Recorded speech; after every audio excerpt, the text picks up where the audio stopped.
Assalamualaikum warahmatullahi wabarakatuh. Selamat datang kembali di channelnya Mas Eka dan masih bersama Mas Eka tentunya. Oke, di video kali ini Mas Eka akan berbagi informasi nih seputaran KJP dan KJMU ya. Nah, ada teman-teman yang nanya juga nih dari konten sebelumnya gitu ya, permasalahan dari KJMU, apakah bisa Pak PTS atau perguruan tinggi swasta itu kita bisa daftar KJMU? Bisa. Nah, pertanyaannya kan seperti itu ya, jawabannya bisa. Untuk di DKI Jakarta itu hanya ada beberapa PTS yang masuk ya sebagai penerima KJMU, selebihnya tidak bisa gitu kan. Nah, 14 kampus ini apa aja? Nah, nanti Mas Eka akan informasikan nih di video kali ini ya. Tapi sebelum itu untuk teman-teman yang baru bergabung di channelnya Mas Eka, yuk subscribe dulu channelnya Mas Eka untuk mendukung channel ini agar bisa berkembang lagi dan bisa dan bisa bermanfaat kepada teman-teman semua nih ya. Dan jangan lupa juga untuk gabung di Telegramnya Mas Eka, di Instagramnya Mas Eka, dan di TikToknya Mas Eka. Oke, yuk langsung ke website KJP-nya. Nah, di sini kalau KJMU sama ya, websitenya KJP ya, karena itu satu program ya. Nah, di sini nih ada keterangannya, Kartu Jakarta Mahasiswa Unggul. Nah, ada beberapa syarat. Syaratnya itu apa aja? Syaratnya udah dibahas di sini ya, dan dapatnya itu 9 juta per semester kan lumayan tuh untuk teman-teman. Nah kan ketika sudah tahu syaratnya, dan hanya tahu dapatnya berapa, pasti kan teman-teman, "Wah kira-kira kampus saya bisa nggak ya?" Atau, "Kampus yang ingin saya tuju bisa nggak ya?" Kampus swasta ini ya, perguruan tinggi swasta itu bisa atau tidak ya? Karena hanya ada 14 kampus atau perguruan tinggi swasta yang menerima KJP, selebihnya tidak bisa. Nah kira-kira masuk atau tidak? Yuk kita langsung ke paparannya. Nah, di sini ya, ada PTS di DKI Jakarta yang memenuhi persyaratan KJMU. Jadi ada 14, hanya 14 kampus inilah yang memenuhi persyaratan untuk, KJMU. Jadi kalau teman-teman masuk 14 kampus ini salah satunya, teman-teman bisa mengajukan KJMU-nya ya.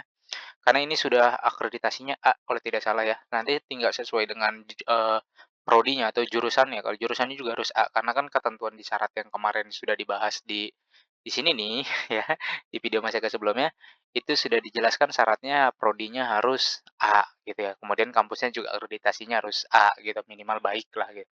Nah, 14 kampus ini apa aja? Yang pertama ada Sekolah Tinggi Filsafat Driarkara. Nah ini, nanti secara lebih rincinya kampus-kampus ini akan Mas Eka review ya, untuk teman-teman yang mungkin juga ingin kuliah gitu, kira-kira, saya mau masuk kampus mana nih gitu ya. Terus, ya udah saya tidak masuk, PTN, terus saya pengen ngambil kampus PTS kira-kira yang memenuhi persyaratan KJMU-nya mana aja, nanti ini 14 ini nanti Mas Eka akan review untuk teman-teman semua ya.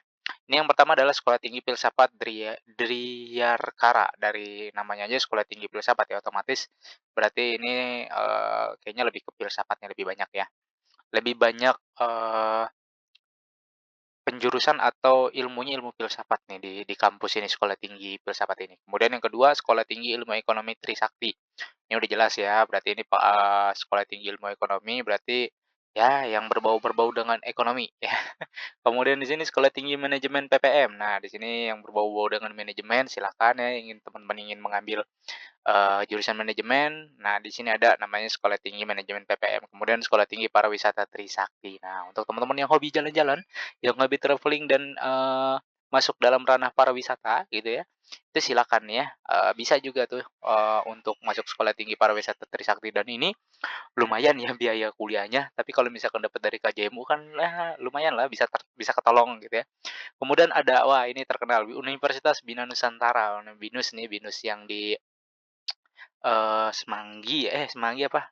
Ya situlah pokoknya ya, Kemanggisan, Semanggi. Nah di situ atau banyak nih BINUS ini ya, BINUS yang mana gitu ya. Nah ini bisa menggunakan itu, ini salah satu kampus swasta, ternama juga nih ya. Kemudian ada Universitas Gunadarma, nah sama nih, ini juga ternama juga. Universitas Katolik Indonesia Atmajaya juga sama ya. Kemudian Universitas Mercubuana, ini adanya di Maruya, ada juga yang di Menteng, dan ada juga yang di Warung Buncit. Nah, ini bisa nih ya, tergantung nanti teman-teman ngambil jurusannya. Kemudian Universitas Muhammadiyah Prof. Dr. Hamka atau, UHAMKA, ini biasanya lebih disebut sama teman-teman itu UHAMKA. Ini bisa loh ternyata ya, eee memenuhi persyaratan KJMU. Terus Universitas Multimedia Nusantara Jakarta UMNJ ini ya.